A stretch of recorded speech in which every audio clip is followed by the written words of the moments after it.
मित्रों नमस्ते, मैं अशोक जाधव, मानव धर्म व्यवस्था का सहयोगी शोध संदेशक और आप देख रहे हैं CDM यूनिवर्सल नेटवर्क में मानव धर्म व्यवस्था शोध संदेश की चौथी कड़ी में मानव धर्म व्यवस्था शोध संदेशक से यह स्पष्टीकरण लेंगे कि आस्था या भक्ति निरर्थक है तो फिर अर्जुन, मूसा, मोहम्मद पैगंबर इन तीनों को ईश्वर की प्राप्ति कैसे हुई। इन तीन प्रश्नों में से मेरा पहला प्रश्न यह है कि भगवद गीता के अनुसार अर्जुन ने श्री कृष्ण का विश्वरूप कैसे देखा। मेरा दूसरा प्रश्न यह है कि पुराने बाइबल के अनुसार यहूदी धर्म संदेशक मूसा ने सीनै पर्वत पर यहोवा परमेश्वर का दर्शन लेकर धर्म के 10 आदेश और नियम कैसे लाए। और तीसरा प्रश्न यह है कि कुरान के अनुसार मोहम्मद पैगंबर ने 7वें आसमान पर अल्लाह से मिलकर नमाज के आदेश व नियम कैसे लाए। सर, कृपया इन प्रश्नों का स्पष्टीकरण दीजिए।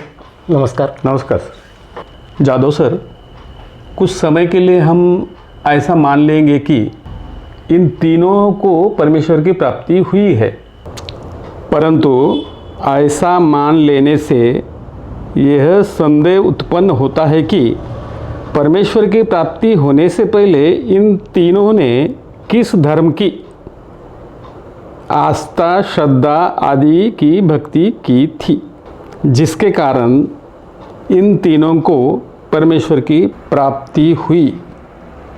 इन लोगों ने परमेश्वर की प्राप्ति के लिए कौन सी आस्था या भक्ति की, ऐसा उल्लेख तो कहीं नहीं है सर। ठीक है सर, फिर भी मैं तुम्हारे प्रश्नों का जवाब देने का प्रयास करता हूँ। तुम्हारे पहले प्रश्न के उत्तर में मेरा यह कहना है कि वेदों के अनुसार तो परमेश्वर निराकृत है, जन्म मृत्यु रहित है, और भगवद गीता के अनुसार श्री कृष्ण शरीर युक्त है और उनका जन्म और मृत्यु भी हुआ था। इस आधार पर श्री कृष्ण परमेश्वर कभी सिद्ध हो ही नहीं सकते। वास्तविकता में श्री कृष्ण राजधर्म के कर्म सिद्धांती थे, किंतु परमेश्वर नहीं। कर्म सिद्धांत की ये विशेषता होती है कि इसमें मनुष्यों को जो भी कर्मफल प्राप्त होता है वो कर्म से ही होता है, परंतु कर्म के बिना आस्था या भक्ति से कुछ भी प्राप्त नहीं होता। कर्म सिद्धांत के अनुसार मनुष्य को ही नहीं बल्कि परमेश्वर को भी कर्म करना पड़ता है। जब परमेश्वर कर्म करता है तभी सृष्टि या ब्रह्मांड की निर्मित होती है। इसी कारण परमेश्वर सृष्टिकर्ता, ब्रह्मांड निर्माता और विश्वकर्मा कहलाता है। इससे यह स्पष्ट होता है कि सब कुछ कर्म से ही प्राप्त होता है। कर्म के बिना ना स्वर्ग प्राप्त होता है ना नरक प्राप्त होता है, अर्थात कुछ भी नहीं प्राप्त होता, बल्कि जो भी प्राप्त होता है वो कर्म से ही प्राप्त होता है। आस्था या भक्ति से कुछ भी प्राप्त नहीं होता। श्री कृष्ण के कर्म सिद्धांत के अनुसार ये जो विश्व व्यवस्था है यह कर्म प्रधान व्यवस्था है, परंतु आस्था या भक्ति प्रधान व्यवस्था नहीं है। इस आधार पर अर्जुन ने श्री कृष्ण का जो विश्वरूप देखा वह साक्ष केवल हिंदू धर्म की व्यक्तिगत मान्यता है, परंतु संसार की मान्यता नहीं, ऐसा सिद्ध होता है। सर, तुम्हारे दूसरे प्रश्न के संदर्भ में मेरा ये कहना है कि यदि यहूदी धर्म संदेशक मूसा ने सीनै पर्वत पर यहोवा परमेश्वर का दर्शन लिया है तो निश्चित रूप से मूसा ने किसी व्यक्ति को परमेश्वर समझा है, क्योंकि परमेश्वर असीमित होता है परंतु कोई सीमित व्यक्ति जैसा नहीं होता।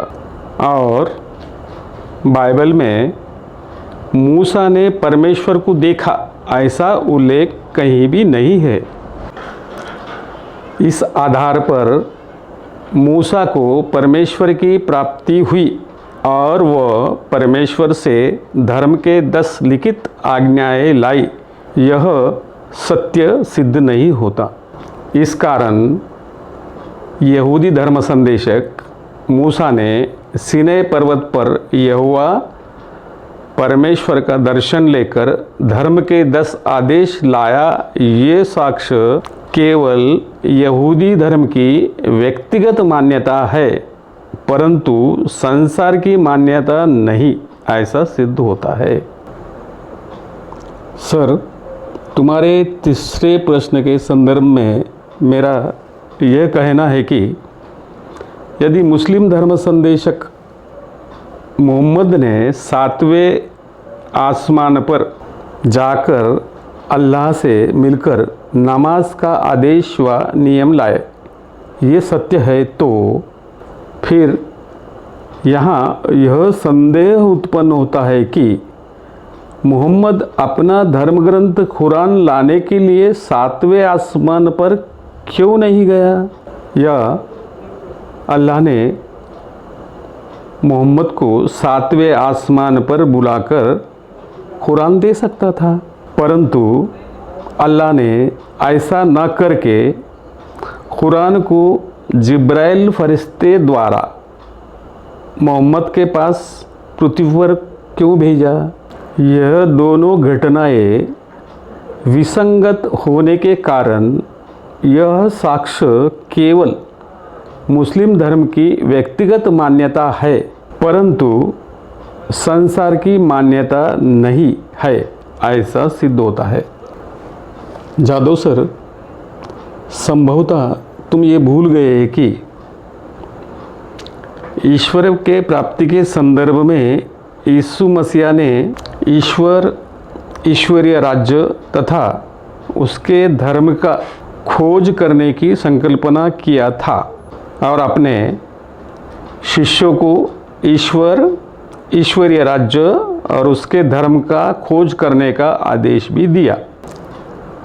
यीशु मसीह के साक्ष्य के अनुसार ये निश्चित होता है कि यीशु मसीह के धर्म प्रचार तक परमेश्वर का खोज हुआ ही नहीं, और यीशु मसीह के पश्चात आज तक किसी भी व्यक्ति ने ईश्वर के खोज का दावा किया ही नहीं, और किसी के भी नाम पर ईश्वर के खोज का पंजीकरण नहीं है।